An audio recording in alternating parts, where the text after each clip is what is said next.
que es un asunto estructural en la institución y no solamente casos aislados o esporádicos. Sin embargo, las medidas concretas para poder enfrentarlo son difíciles y sobre todo hay muchas resistencias, como se vio después de la cumbre que acaba de celebrar para tratar este tema. De esto vamos a hablar hoy en Opiniones Encontradas. Gracias por estar con nosotros en este programa en el que todas las ideas se pueden cuestionar siempre que se debatan.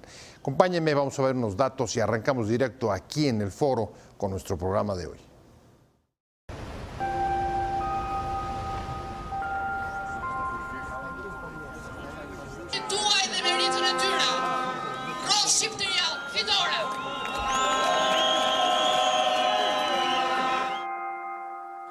Non ci sono spiegazioni sufficienti per questi abusi nei confronti dei bambini.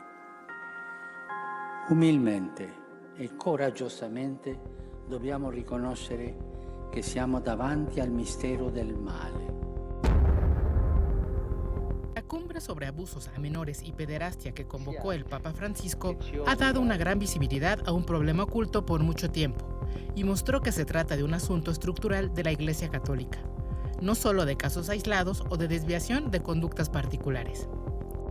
En una cumbre histórica sobre un problema que sacude a la Iglesia, el jerarca llamó a los obispos a tomar medidas concretas. Su pretensión de afrontar la problemática en su dimensión resultó un éxito, aunque ahora la mayor dificultad será encontrar las estrategias para hacer cambios institucionales que llegan a poner en cuestión, por ejemplo, el celibato. El comité organizador buscará un esquema de trabajo, pero es difícil esperar resultados en el corto plazo. El Papa ha anunciado ya la creación de un manual de instrucciones y normas, así como de un grupo de intervención para diócesis sin recursos y una nueva ley contra abusos y pornografía infantil para la Ciudad del Vaticano. No obstante, los especialistas consideran que se necesita una reforma a fondo de los juicios. Posturas. 1. El Papa Francisco exclamó en la cumbre sobre pederastia que escuchan el grito de los niños que piden justicia y que el pueblo de Dios espera no obvias y simples condenas, sino establecer medidas concretas y eficaces contra el abuso sexual a menores. 2. Rogelio Cabrera López, presidente de la Conferencia del Episcopado Mexicano, aseguró que los seminaristas deberán someterse a pruebas psicológicas para detectar alguna psicología riesgosa que pueda afectar a niños. Reveló también que algunos delincuentes sacerdotes están en la cárcel y otros han sido ya suspendidos de su ministerio sacerdotal. Agregó que en lo que va de estos últimos 9 años han sido retirados del ministerio 152 sacerdotes. 3. El cardenal colombiano Rubén Salazar, presidente de la Conferencia Episcopal Latinoamericana, dijo en una intervención muy fuerte y clara: tenemos que reconocer que el enemigo está dentro de la Iglesia.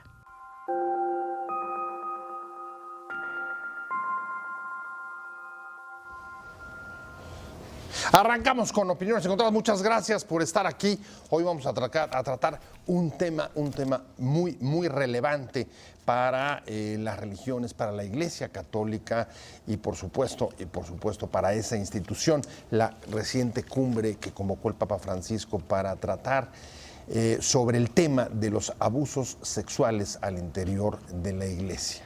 ¿Cuál la trascendencia? ¿Qué clase de obstáculos se enfrenta? ¿Cómo se está moviendo el jerarca? ¿De qué manera esto se ha convertido, como sabemos, en un asunto que desde luego ha cimbrado a la Iglesia, pero que por primera vez está generando una visibilidad de la problemática como no se había visto antes? Y por eso me da mucho gusto que esté conmigo Fray Julián Cruzalta, asesor teológico de la agrupación Católicas por el Derecho a Decidir. Muchas gracias. Gracias por la invitación. Un placer de verdad que estés aquí con nosotros. Y mi querido Gonzalo, ¿cómo estás? Pepe, contento de estar aquí. Gonzalo Sánchez de Tagle, constitucionalista. Usted lo conoce, está con nosotros todos los jueves, cada 15 días. Me gustaría empezar contigo. Yo hice un par de afirmaciones, no sé si las compartas. Una, que en efecto se da una enorme visibilidad, muestra que es un asunto estructural y no casos aislados. Pero lo que no está claro es cuáles son las medidas que se van a tomar después de haber tenido este foro y este reconocimiento desde el propio Papa. Sí, es fundamental esta cumbre porque son las presidencias de los episcopados de todo el mundo católico. Entonces el Papa le da una dimensión mundial al problema, estructural.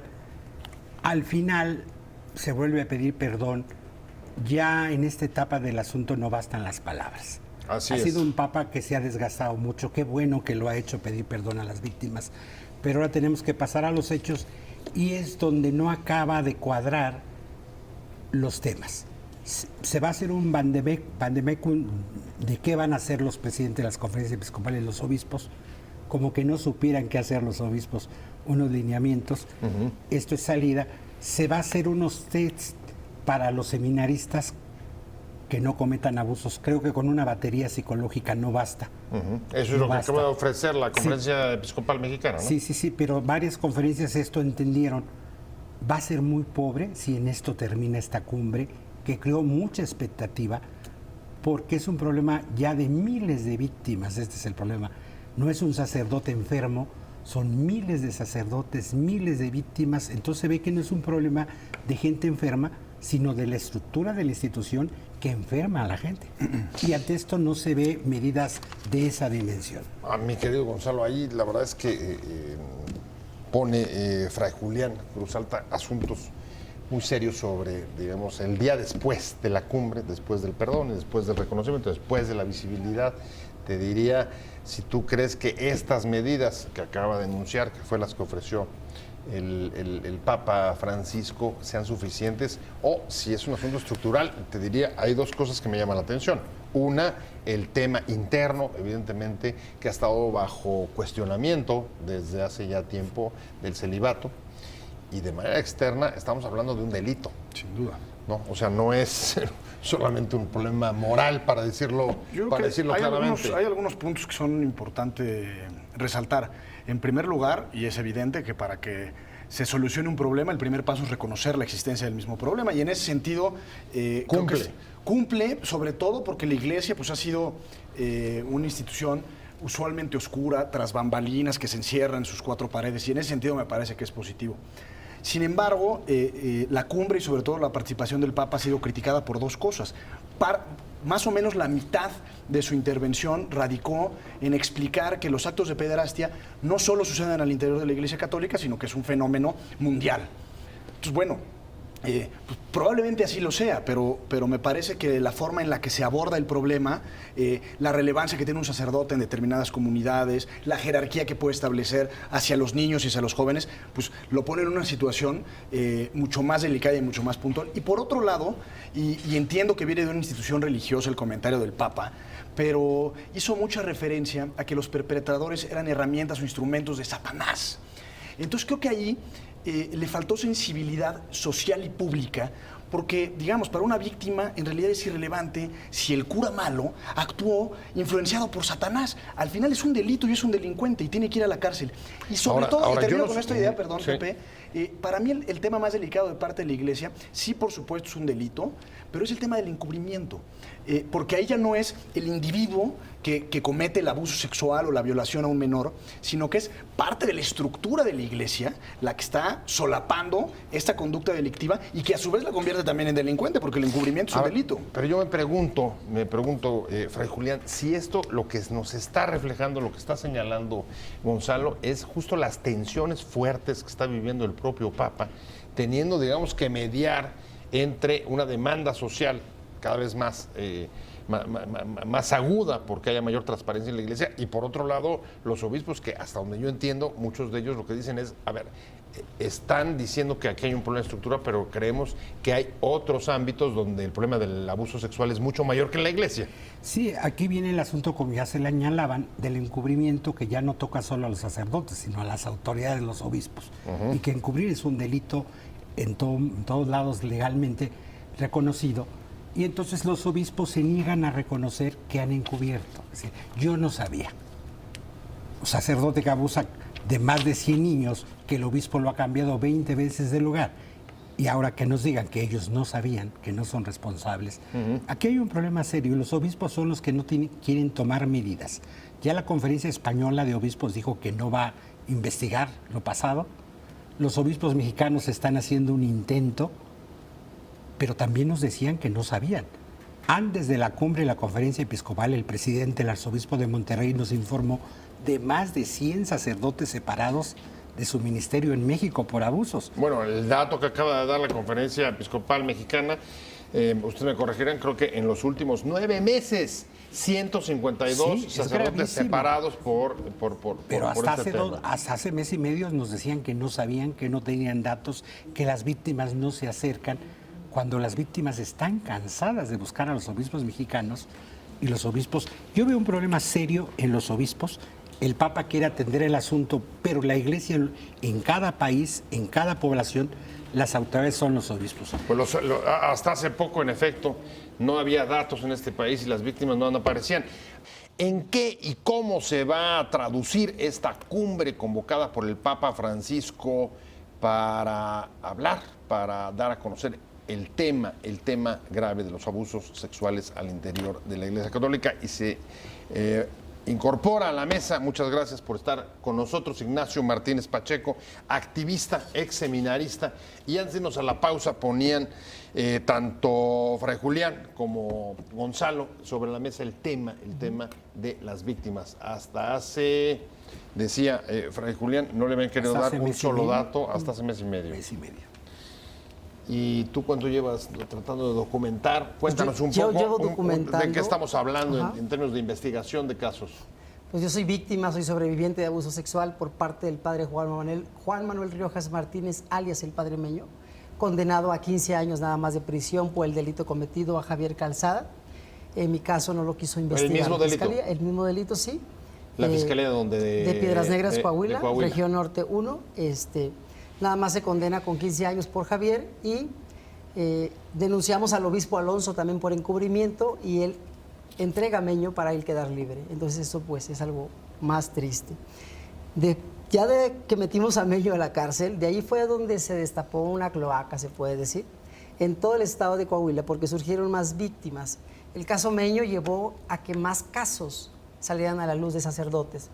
El fiscal Gerardo Ontiveros, actual, quien estuvo en la administración pasada, ha dicho públicamente, son 11 sacerdotes los que han señalado, 6 se dieron a la fuga, pero están bien identificados, uno de ellos está cumpliendo una condena, y los demás siguen estando pues en el púlpito, predicando y teniendo contacto con los menores. De los 11 que tú denunciaste. No, yo nomás denuncié a uno, Ok.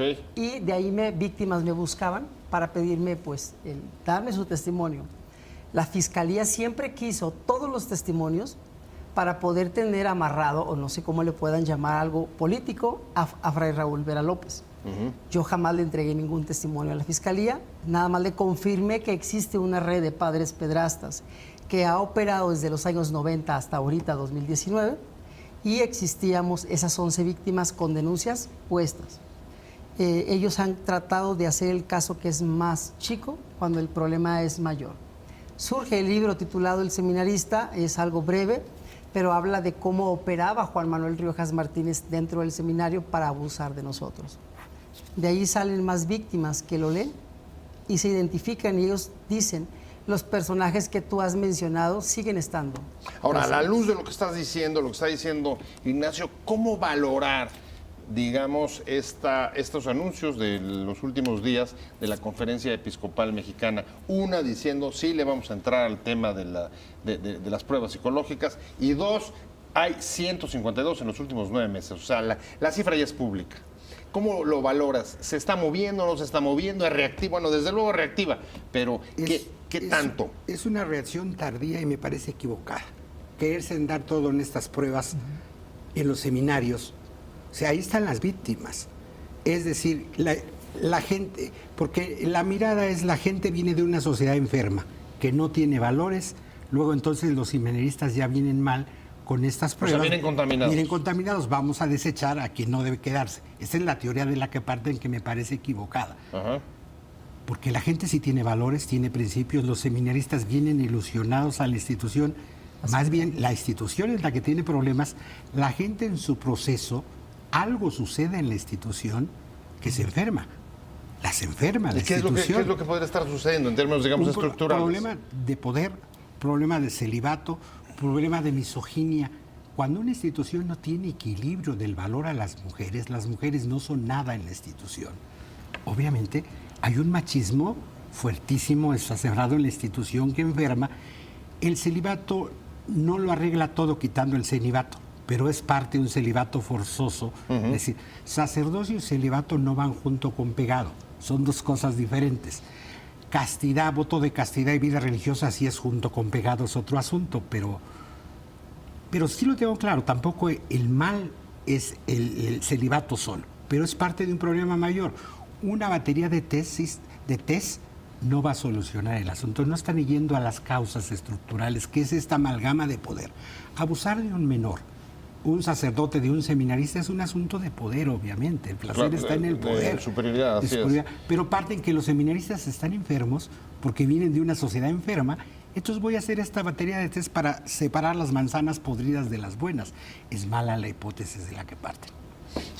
Y además me parece, o sea, coincido, porque me parece que la hipótesis es doblemente mala, porque en principio la Iglesia pues no debería de separarse de las manzanas podridas, al contrario, ¿no? Claro. O sea, la caridad y demás, todo lo que pregona y predica, pues es un poco mejorarlas.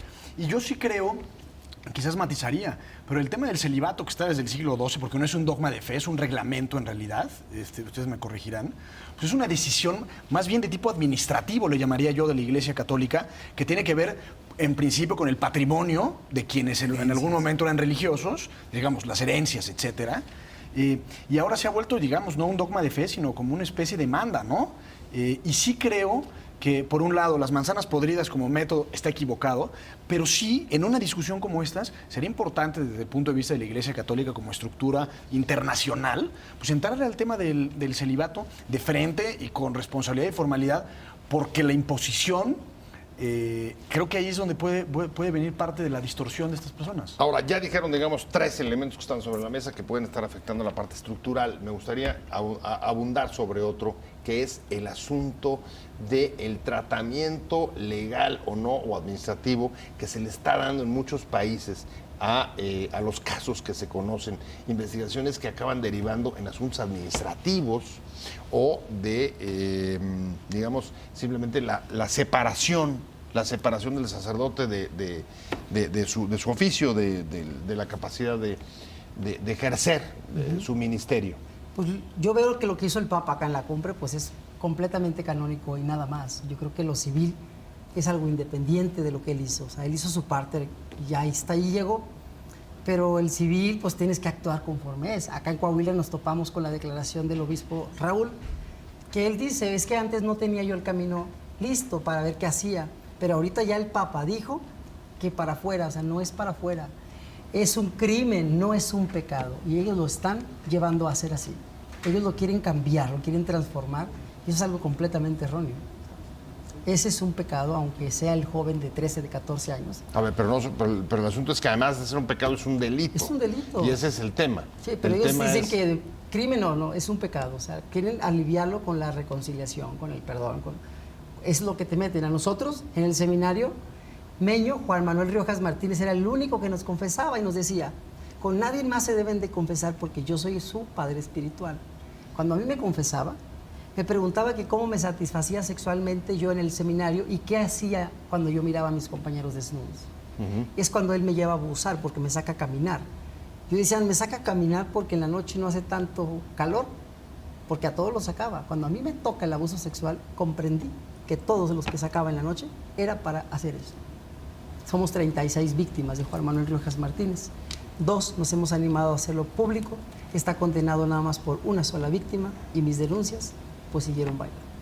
Hablando de la reciente reunión cumbre que celebró el Papa Francisco sobre abusos sexuales al interior de la Iglesia, un tema que ha sido señalado por muchas voces como una problemática estructural que además ha sido también agravada por el encubrimiento. Y me quedé contigo, Fray Julián Cruz Alta.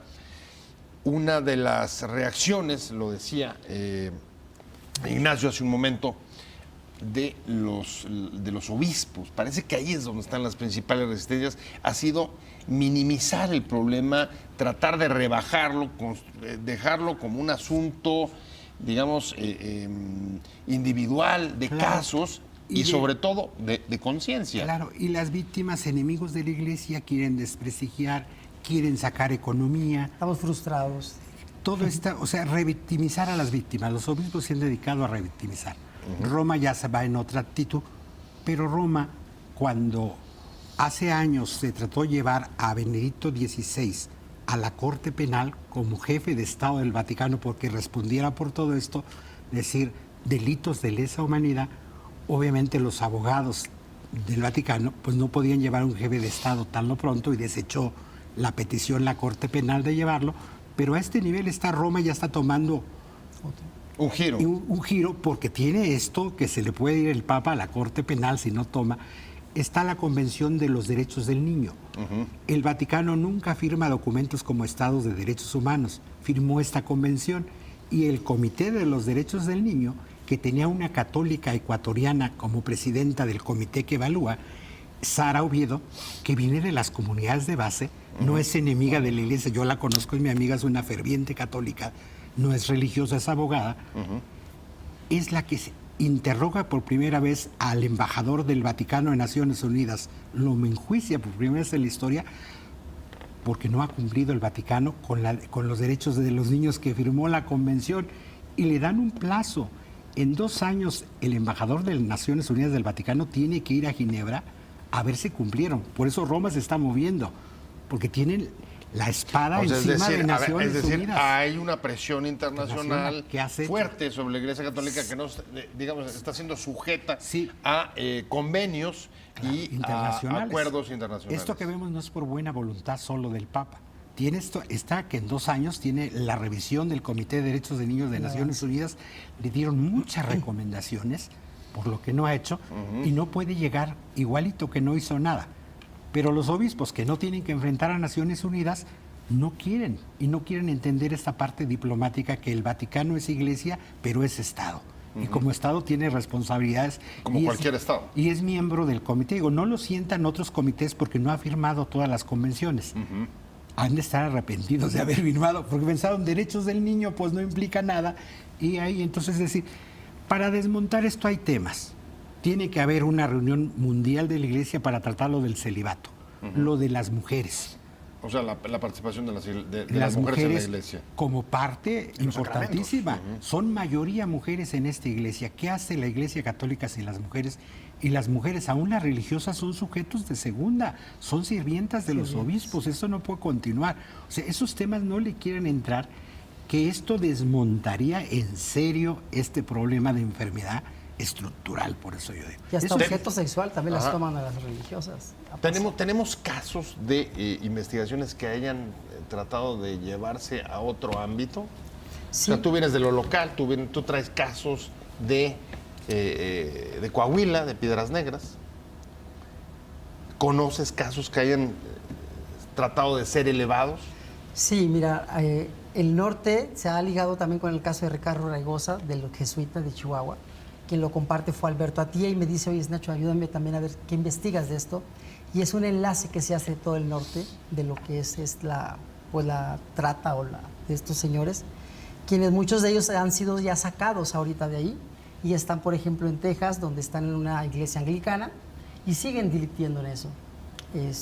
Hacia esta o sea, es común que haya, digamos, el traslado directamente de sacerdotes de diócesis de la frontera al otro lado y por tanto... Yo tengo documentados 13 cambios exactos en fecha, parroquia, y lo he dicho abiertamente, pero los medios también no lo han querido sacar. ¿Los ganan de país o solo de Estado? De aquí ha sido nada más de Estado y los mandan a sus casas de oración, como México, 3 meses, creen con una píldora les van a quitar la ansiedad, cuando un pedrasta no tiene nada que sanar porque no está enfermo. Acordemos de un caso que Norberto Rivera envió un sacerdote a la que Dios de Los Ángeles sin avisarle al obispo.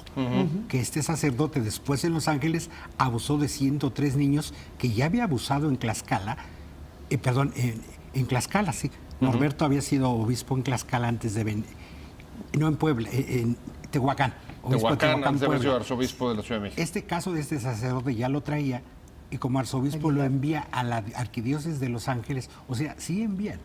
Hay una impresión, cuando menos la tengo yo, de que estos casos eran más frecuentes, veo que no, pero que eran más frecuentes dentro del clero regular, es decir, las congregaciones religiosas que no dependen de la estructura jerárquica del clero secular, digamos, del obispo directamente. ¿Es correcto? Abunda más en Guadalajara. Yo tengo muchos casos de Guadalajara que son más por la vida religiosa, que es donde habita más vida religiosa. Tienen una especie más como de secrecía, votos Así de es. obediencia.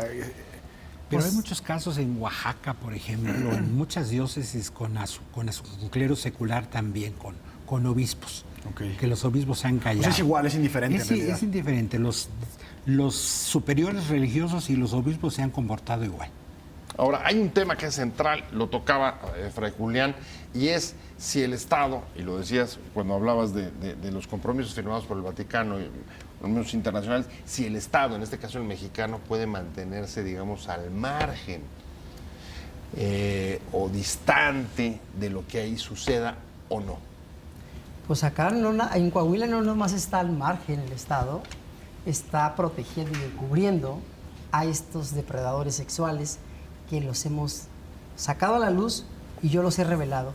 Cuando yo revelo esos nombres, se escapan de las parroquias, así literal, y está documentado donde se escapan porque la prensa va. Yo arrojo de 18 nombres, 2 nada más, y van y ya se habían escapado.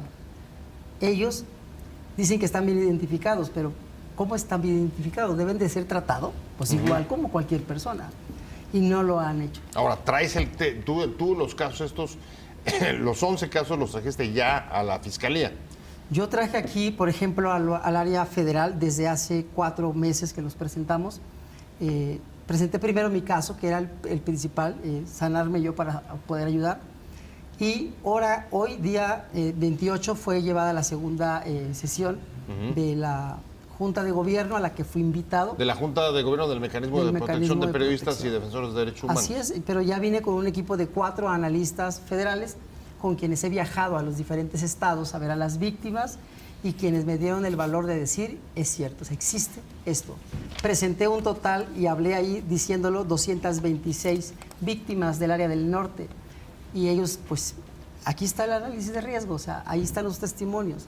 Sin embargo, eso no implica que yo los vaya a ventilar y decir, es Pedro, es Juan, es Chano, o sea, pero aquí está el testimonio de ellos. Y los tengo en audio, los testimonios de ellos también. Pederastia dentro de la Iglesia Católica, me quedé contigo.